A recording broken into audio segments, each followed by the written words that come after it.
McDowell. My children call me Mama Mac. You can call me Mama Mac if you're part of my tribe. I'm the owner of Hummer's Music Publishing, director of a nonprofit Arrow Maker Outreach. I'm a mentor, teacher, a DJ, a speaker, a reverend, a singer-songwriter, and a moral live stream autobiographer. So that's what this is. I'm morally live streaming an autobiography, although this one might be pre-recorded. I don't know. It just depends on how far down the road we get. So anyway, today I want to talk to you about this. How the state mandated requirements set the poor schools and their teachers up to fail. How do I have authority to talk about this particular subject? Well, I have been a teacher for 28 years, and I have seen the same thing happen over and over and over. And over and over and over. I'm so sick of it, I could just like pull what little hair there is up on my head out and sit down naked in ashes. I'm just telling you how frustrating this is, because the school system does the same thing over and over and over. And I'm not talking about your school. I'm not talking about your school board, okay? Because the school board has mandated requirements sent down from the great state, or whatever state you live in, or the country, whatever country you live in. And there's certain things that they want you to do as an educator and as a school district. And those things, those very things, are a setup for the poorer schools to fail. How is that even possible, you might ask? Mama Mac, how can that possibly be? Well, it's very easy. I'm going to show you. So let's check and see which states require some sort of mandated test in order for the children to be able to pass out of their system. I'm not going to bore you with all the details, but you can just look through this list as I speed through it, and you can see what is required from each state.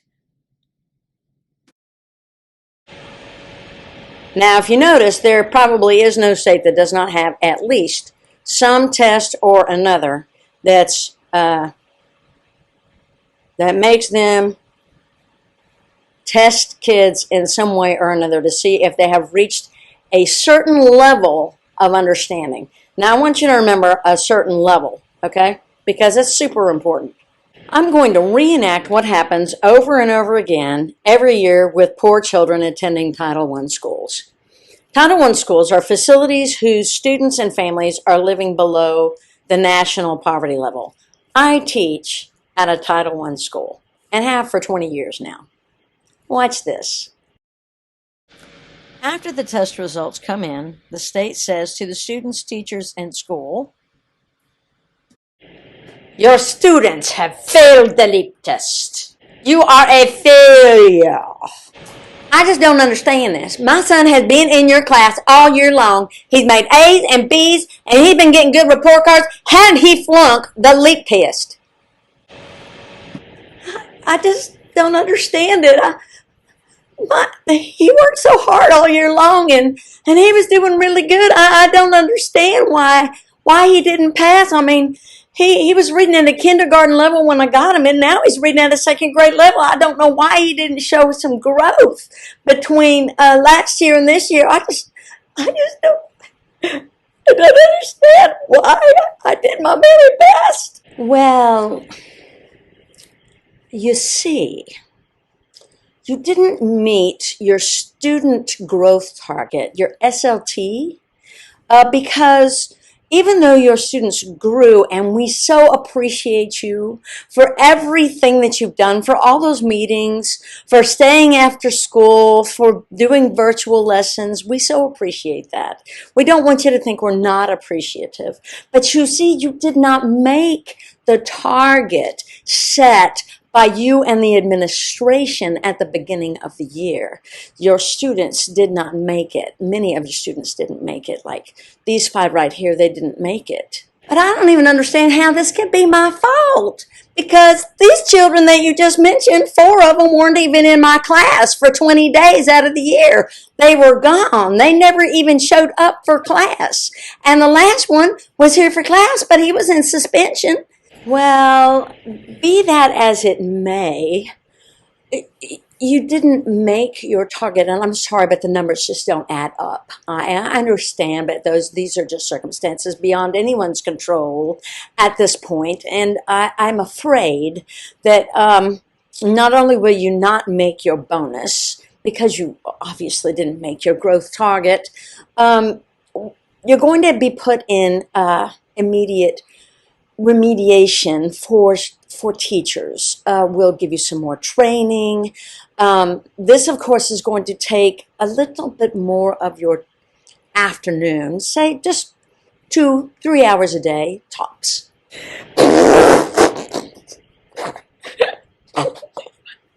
And furthermore, um, even though those children were absent 20 or more times in your room, they were excused absences, and we'll see if we can get them in the summer school program, and then everything will be fine for them. They'll be good for next year.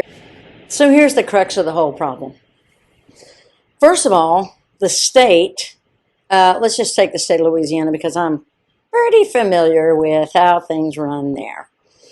The state requires your child, no matter how far behind they are, no matter what has happened to them, their house could have been in a fire, they could have lost all their possessions and their mother and their father. There is no exception. Your state, our state, requires the students to hit a certain target. Now, poor children without two parents, and let's not call it physically poor. Let's not say they don't have any money. Let's say poor in spirit, because that's really what it is. They have very little support at home, and I'm not saying that they don't have parents that care about them, but they have parents that are working, trying to survive and put food on the table. So they're coming from poverty. They're coming from people who are working. They're coming from not having family members there to make sure they get their homework done every night. Maybe they've been sick. Maybe one of their parents has gone to prison. Maybe they've had a traumatic experience that you don't even know about. So anyway, they are 1 to 2 to 3 years behind in school. And that teacher, speaking from personal experience, can work her head off all year long and move that child from testing at a kindergarten level, and let's say they're going to test at 3rd grade. From reading at a kindergarten level starting school to reading at a 2nd grade reading level. And because they don't meet this LEAP target of reading at a 3rd, reading and comprehending at a 3rd grade, 3rd month level, they're going to flunk that LEAP test. And therefore, they will be required to go to summer school. Now, I'm not saying summer school is all that bad, but you know what? We are told that these children are not good enough if they don't make it to this particular target. Now, let me compare that with the stock market, okay? Because let's talk about Airbnb. Airbnb did not meet their target. They did not meet the estimate that was supposed to happen to them. And you would think that their stock would go down, but you know what they had? They had growth in revenue. And so their stock turned around and started going up. Same thing with Absorella. Absorella are the people whom the pharmaceutical company that makes the BAM infusion for COVID. They did the same thing. They did not meet their target, and yet there was mega growth in their revenues. Therefore, their stock went up. They were rewarded for the growth. Our school system does not reward growth, period. It only rewards it if you meet your target. So all of these children who come in below grade level, and you work your head off as a teacher, and you make them move 1 grade, 2 grades, even 3 grades, if they aren't comprehending, understanding, writing, reading, blah, blah, blah, at a 3rd grade, 3rd month, 3rd grade, 6th month level, they're going to flunk that test. Welcome to our school system.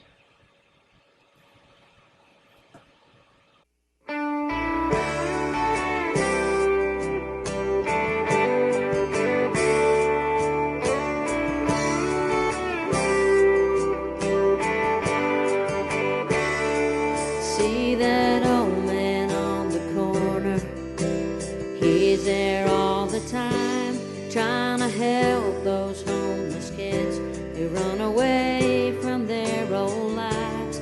When I saw him cussed and spit upon, I said, man, you're wasting words.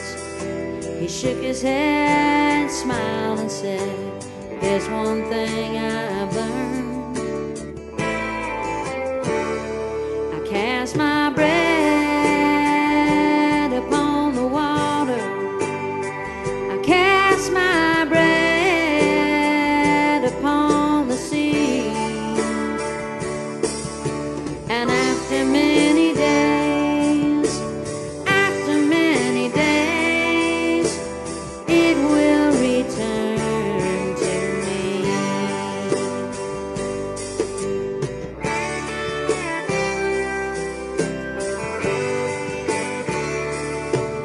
I used to turn my heart away when I'd see those children's eyes, the ones in desperate situations who need help to just survive. I told myself I did not know them,